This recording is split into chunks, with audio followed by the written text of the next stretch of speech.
So at the outset, I would like to thank the organizers for giving me this opportunity. I would be presenting on specular microscopy relevance.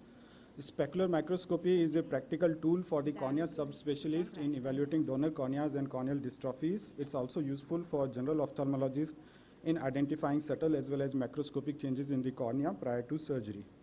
It's a non-invasive technique to assess the structure and function of the corneal endothelium, since endothelium is important for maintaining corneal transparency by maintaining proper corneal hydration. Significant corneal endothelial cell loss can lead to edema and loss of transparency.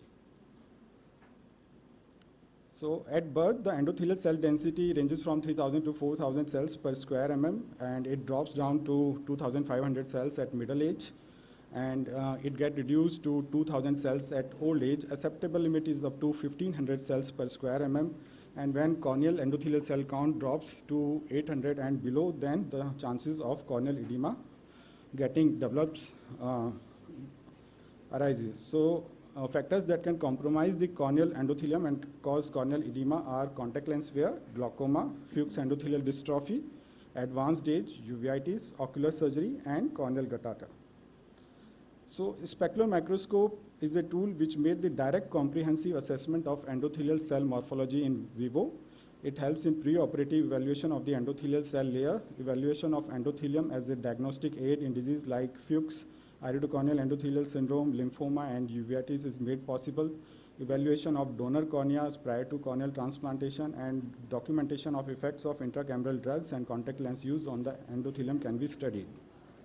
So what are the indications for specular microscopy? So when an endothelial abnormality is noted on slit lamps such as guttate, creatic precipitates, pigmented and inflammatory cells, endothelial surface or descemet membrane irregularities, increased corneal thickness, and a history of previous endothelial abnormalities such as family history of corneal dystrophy, trauma, acute angle or chronic angle, open angle glaucomas, uveitis, keratitis, graft rejection, previous ocular surgery, secondary intraocular lens implantation or corneal transplantation, we need to do specular microscope.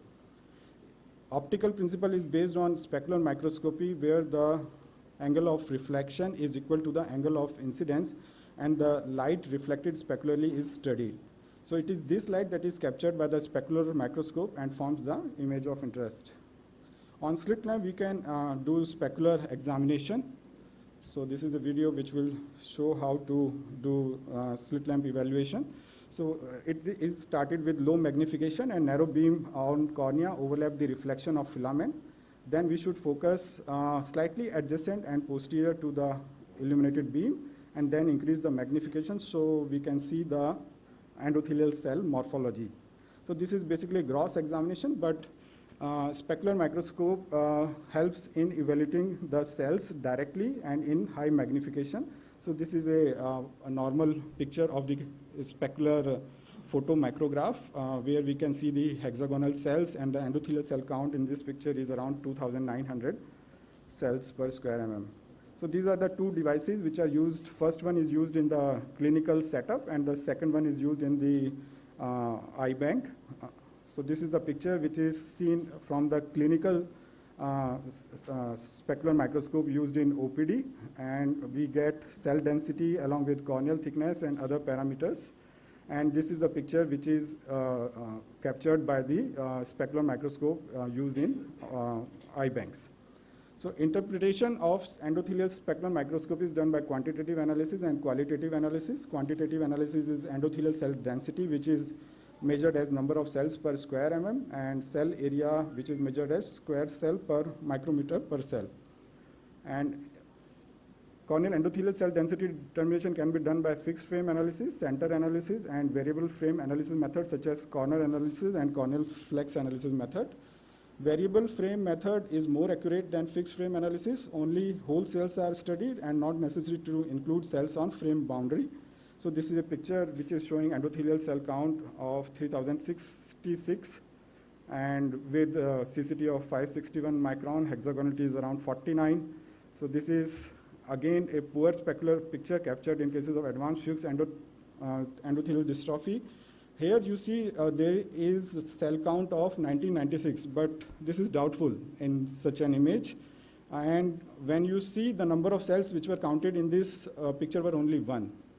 So it doesn't give the generalized behavior of the cornea. It just a erroneous reading which should be uh,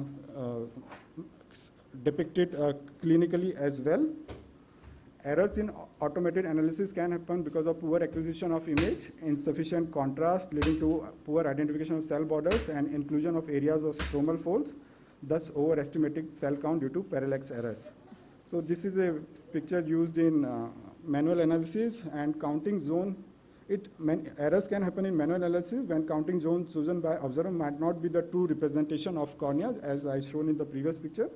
And counting strategy used by the observer missing out small clefts or counting a large cell twice, and inconsistencies in counting cells close to the margin.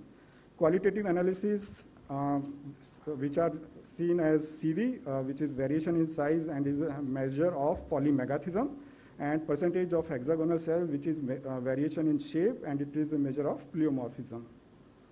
So normal coefficient of variance is 0.22 to 0.31, and percentage hexagonality is 62, 80%. It should be above 60%, which is a measure of pleomorphism. This is a specular microscope photograph of a patient of Fuchs endothelial dystrophy where guttata are seen.